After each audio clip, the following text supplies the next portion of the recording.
आप सबको जय मसीह की। मैं आप सबका स्वागत करता हूं अपने YouTube चैनल पर और जीवित खुदा के जीवित हजूरी में। अजीजों, मैं विश्वास करता हूं कि बीते समय परमेश्वर ने आपको सेफ और सुरक्षित रखा है और मैं विश्वास करता हूं कि आज का ये समय भी जो परमेश्वर ने हमें बख्शा है, इस समय में हम परमेश्वर के जो वचन जो सुनेंगे, जो परमेश्वर हमसे बात करेगा, उन वचन के द्वारा आप परमेश्वर के अनुग्रह से आप सब बंधनों से आजाद और फ्री होंगे। और मैं विश्वास करता हूं कि ये वचन आपके पूरे जीवन में आशीष का कारण है और आप अपने आप को आजाद और बिल्कुल फ्री महसूस करोगे, क्योंकि वचन के द्वारा ही परमेश्वर क्या है बात करता है। और मैं विश्वास करता हूं कि ये वचन आपकी स्पिरिट को एक नई ताकत और बल देगा और आप अपने मनों को और अपने हृदय को इन तमाम बुराइयों से और पापों से बदलोगे, क्योंकि हमारा परमेश्वर क्या है, हमारा परमेश्वर जो है वो भला परमेश्वर है। वो पापी को तो देखता है, पर अगर पापी अपने मन को फिरा ले तो वो उसे क्षमा करने के लिए विश्वास योग्य है। इसलिए अजीजों, आज हम देखेंगे परमेश्वर के वचन के द्वारा कि परमेश्वर जो दया का महान होता है, वो किस तरह आज हमें बताता है कि हम अपने पापों से मन फिराएं। आज हम देखेंगे, अगर हम देखें व्यवस्था विवरण और उसकी 27 अध्याय और उसका 20 से 23 में, तो आज हम बात करेंगे व्यभिचार के ऊपर, जिसमें बताया गया है व्यभिचार वो पाप है जो परमेश्वर की दृष्टि में एक घृणित चीज है। परमेश्वर क्या कहता है? कहता है व्यभिचारियों, मूर्ति पूजाओं और परस्त्री गमनों और डरपोकों की मेरे राज्य में कोई जगह नहीं। परमेश्वर व्यभिचारियों से भी घृणा करता है और मूर्ति पूजकों से भी घृणा करता है, वो डरपोकों से भी घृणा करता है और चुगलखोरों से भी घृणा करता है। ऐसा नहीं कि बाकी पाप करने वालों से घृणा नहीं करता, पर ये जो चीज है ये परमेश्वर सबसे ज्यादा घृणा और नफरत करता है। क्योंकि परमेश्वर क्या कहता है? कहता है बाकी सब पाप तो तुम क्या करते हो, अपने शरीर के बाहर करते हो, अर्थात वो अपने हाथों से करते हो, पर जो तुम व्यभिचार के पाप करते हो वो तुम क्या कर रहे हो, अपने शरीर के विरुद्ध में पाप कर रहे हो। जबकि ये शरीर क्या है? परमेश्वर का मंदिर है। इसलिए परमेश्वर क्या कहता? कहता तुम व्यभिचार ना करो, क्योंकि तुम्हारा शरीर क्या है? जीवते परमेश्वर का मंदिर है। जब मनुष्य को परमेश्वर ने बनाया तो उसको उसने हाथों से नहीं बनाया, वरन उसने वचन से नहीं बनाया, बल्कि अपने हाथों से बनाया। बाकी सब चीजों को उसने किससे बनाया? अपने मुख के वचन के द्वारा। उसने कहा दिन हो तो दिन हो गया, उसने कहा रात हो तो रात हो गई, उसने कहा पेड़ लगे तो पेड़ लग गए, मछली हो तो मछली बनी। पर जब बात मनुष्य की आई, हमारी तुम्हारी आई, तो उसने क्या बात की? उसने कहा कि मैं इसे अपने हाथों से बनाया। उसने मनुष्य को अपने हाथों के द्वारा बनाया और अपने सांसों के द्वारा उसने जीवन का सांस फूके। इसलिए अजीजों, परमेश्वर क्या करता है? उसने हमें अपने स्वरूप में बनाया, अपनी समानता में बनाया। इसलिए परमेश्वर क्या कहता है? कहता है व्यभिचार को मैं सबसे घृणित चीज मानता। परमेश्वर कहता है कि तुम जो जीवते परमेश्वर का मंदिर हो, इसलिए तुम अब कोई भी पाप जो करता है वो मनुष्य क्या करता है? अपने देह से बाहर करता है, पर जो व्यभिचार करता है वो क्या करता है? वो अपने शरीर के विरुद्ध में पाप करता है और परमेश्वर के मंदिर को कलंकित करता है। आज हम इसी विषय को देखेंगे कि क्या लिखा कि व्यभिचार जो है वो एक श्राप है और व्यभिचार करने के बाद हमारे पर कई तरह की बीमारियां, कई तरह के श्राप हैं वो आ जाते हैं, पर हमें कुछ पता नहीं होता कि कैसे वो श्राप, वो बीमारियां हमारे पर आए। आज हम इसी तरह की एक चीज को देखेंगे। हम देखते हैं व्यवस्था विवरण और उसका 27 अध्याय और उसकी 20 से 23 आयत में लिखेंगे। यह लिखा, शापित है वो जो अपने सौतेली माता से कुकर्म करे, क्योंकि वह अपने पिता का ओढ़ना उघाड़ता है। तब सब लोग कहें आमीन। शापित हो वह जो किसी प्रकार के पशु से कुकर्म करे। तब सब लोग कहें आमीन। शापित हो वह जो अपनी बहन, चाहे वो सगी हो चाहे वो सौतेली हो, से कुकर्म करे। तब सब कहें आमीन। और शापित है वह जो अपनी सास के संग कुकर्म करे। तब सब लोग कहें आमीन। अजीजों, इसके आगे के जो 4 वचन हैं वो व्यभिचार के पापों के विषय में बताते हैं और बताते हैं कि परमेश्वर की दृष्टि में ये कितना घृणित और भयानक पाप है और वास्तव में यह सबसे बड़ा नुकसान है जो मनुष्य स्वयं अपने शरीर पर करता है, क्योंकि व्यभिचार से बचकर रहना ही यह क्या है? हमारे जीवन का पहला उद्देश्य है। पर जितने भी पाप मनुष्य करता है वो क्या करता है? परमेश्वर के वचन में लिखा, अगर हम देखें पहला कुरिन्थियों और उसका 6 अध्याय उसकी 18 आयत में लिखा कि जितने भी पाप मनुष्य करता है वो क्या है, वह अपनी देह के बाहर करता है, परंतु व्यभिचार करने वाला मनुष्य अपनी ही देह के विरुद्ध में पाप करता है और व्यभिचार के भयानक परिणामों को झेलता है। जरा सोचिए, जब हम पाप करते हैं, व्यभिचार करते हैं, तो क्या करते हैं, हम अपने शरीर को क्या कर रहे हैं, उसे पाप में धकेल रहे हैं। लोग आज बहुत लोग ऐसा ही करते हैं, वो व्यभिचार करते वक्त सोचते नहीं कि हम क्या कर रहे हैं, वो अपनी लाइफ पार्टनर को छोड़ करके उसे धोखा देते हैं और बाहर जाकर दूसरी स्त्रियों के साथ क्या करते हैं, संबंध बनाते हैं, जो कि परमेश्वर की दृष्टि में और हमारे दृष्टि में भी गलत है। अजीजों, जो इंसान पाप करता है, व्यभिचार करता है, वो अपने जीवन पर बहुत बड़ा बोझ और पाप को लेकर आता है और जिसका परिणाम क्या होता है, जिसके परिणाम खतरनाक होते हैं। तरह तरह के श्राप जो है हमारे जीवनों में आते हैं और वो श्राप कैसे आते हैं, वो तरह तरह की बीमारियों के रूप में भी आते हैं। आप देख सकते हैं, जरा सोच के देखिए कि कैसे जब हम व्यभिचार करते हैं तो हमारे जीवन में कौन कौन से रोग आते हैं। उसमें लिखा कि एड्स और यौन संबंधित तरह तरह के रोग जो है हमारे जीवन में आ जाते हैं और पूरी की पूरी पीढ़ी को क्या करते हैं, वो नष्ट कर देते हैं। पर अजीजों, परमेश्वर ने हमें किस लिए बनाया?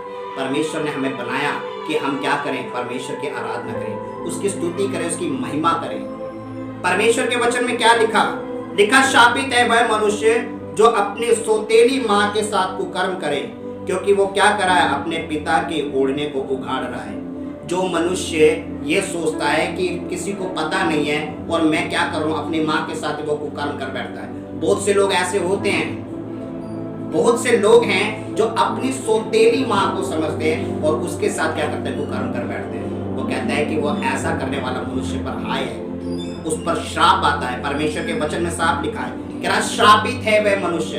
परमेश्वर क्या कह रहा है, जब परमेश्वर ने आज्ञा मूसा को दी तो उसने क्या कहा कि जाकर ये आज्ञाएं जिसे मैं दे रहा हूं मेरे लोगों पर सुना दे और उन्हें समझा दे। कह रहा उन्हें सिखा कि ये जो चीजें मैं बता रहा हूं, ये सब आज्ञाएं मूसा ने जो श्राप के वचन थे उसे दिए और कहा कि जाके मेरे लोगों को ये सब वचन सुना दे और उन्हें बता दे। तब मूसा जो था, ये पत्थर पर जो वचन लिखे गए थे वो लेकर के इस्राएलियों के पास गया और उन्हें सब चीजें सुनाई।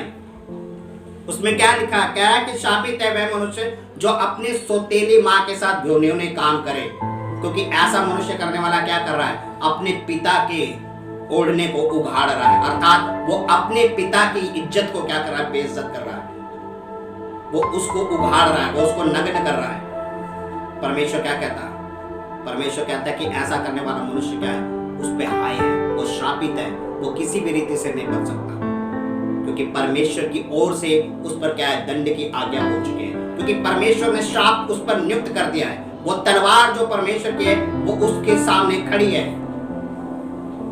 और क्या लिखा, कहता है कि श्रापित है वह मनुष्य जो किसी भी प्रकार के पशु के साथ निर्लज काम करे। यहाँ इंसान की बात तो छोड़ो, मनुष्य आज क्या कर रहा है, किसी भी प्रकार के पशुओं को भी नहीं छोड़ता है। कई इंसान हो गए जो जानवरों के साथ, अपने पेट के साथ, उनके साथ गलत काम करते हैं और ये सोचते हैं कि हमें कोई नहीं देख रहा। अरे इंसान नहीं देख रहा, पर उस आंख का क्या करोगे जो सदा लगी रहती है? क्या परमेश्वर के वचन में नहीं लिखा कि मैं धर्मी पर और अधर्मी पर दोनों पर ही मींह बरसाता हूँ, मैं धर्मी पर और अधर्मी पर दोनों पे ही सूरज उगाता हूँ? तो कैसे भूल जाते हैं कि वो धर्मी पर और अधर्मी पर दोनों पर अपनी आंखें रखता है, वो दोनों को देखता है और न्याय के दिन उसका न्याय जो है उसके सामने दिखाया जाएगा। परमेश्वर देखता है हमारे सब कामों को, चाहे वो हाथ के हों, चाहे वो हमारे शरीर के हों, चाहे वो हमारे मुंह के हों, चाहे हमारे हृदय के हों, चाहे हमारे मन के हों, वो सब कुछ जानता है, उससे कुछ नहीं छिपा। अजीजों, अगर हम अपने पापों को लोगों से छुपाते हैं तो हम ये ना समझें कि वो परमेश्वर से भी छुपे हैं, क्योंकि परमेश्वर सब कुछ जांचने और परखने वाला पिता है। वो हमारे हृदय को भी जांचता है कि हम हृदय में क्या सोच रहे हैं। हम मनुष्यों को धोखा दे सकते हैं पर परमेश्वर को किसी भी रीति से धोखा नहीं दे सकते। इसलिए परमेश्वर के वचन में लिखा कि श्रापित है वह मनुष्य जो किसी भी प्रकार के पशुओं के साथ क्या करे, कुकर्म करे। हालेलुया। जो पशुओं के साथ कुकर्म कर रहा है, जो इंसानों के साथ कुकर्म कर रहा है, वो इंसान क्या है, श्रापित है। और आगे क्या लिखा कहता शापित है वह मनुष्य जो अपनी बहन, चाहे वो सौतेली हो चाहे वो सगी हो, उसके साथ कुकर्म कर रहा है, वो भी श्रापित है। और लिखा क्या? लिखा शापित है वह जो अपनी सास के साथ घिनौने काम करे, कुकर्म करे, वो भी श्रापित है। हालेलुया। सारी जगह क्या है? व्यभिचार है। व्यभिचार, व्यभिचार, व्यभिचार। यह व्यभिचार मनुष्य को आत्मा से, स्पिरिट से नष्ट कर देता है। उसकी कनेक्शन जो है परमेश्वर के साथ काट देता है। इंसान जो है परमेश्वर ने अपने स्वरूप में बना है। किस लिए? इसलिए कि इंसान मेरे साथ रह करके वो परमेश्वर की आराधना और महिमा करे। वचन में लिखा है कि जब परमेश्वर ने आदम को बनाया तो आदम क्या करता था?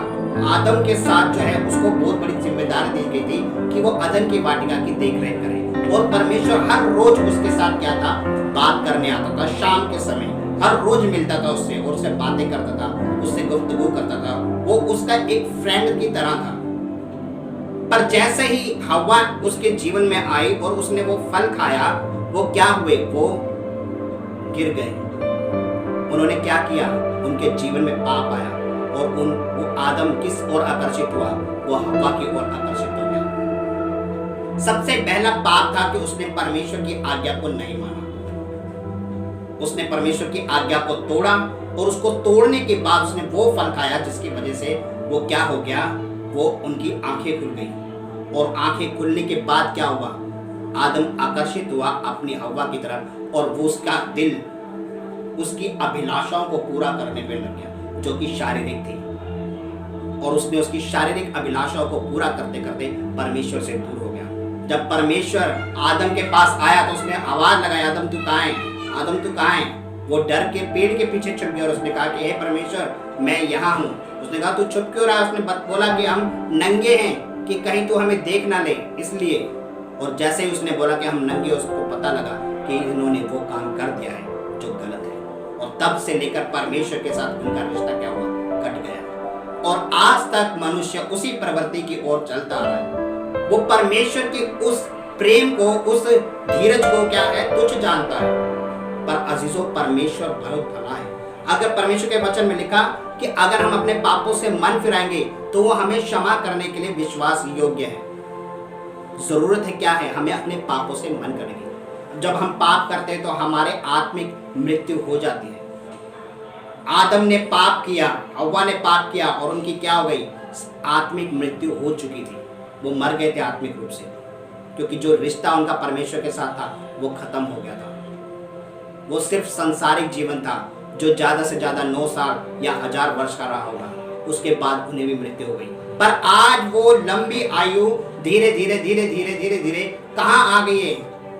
60-70 साल तक। आने वाले समय में 60-70 साल तक मनुष्य जीवित रहेगा। बस अभी तो 80-90 तक है, उसके बाद 60-70 तक रहेगा। क्यों? क्योंकि मनुष्य पाप की ओर ज्यादा बढ़ता जा रहा है। मनुष्य एक जगह रुक कर ये नहीं सोच रहा कि हम क्या कर रहे हैं वास्तव में।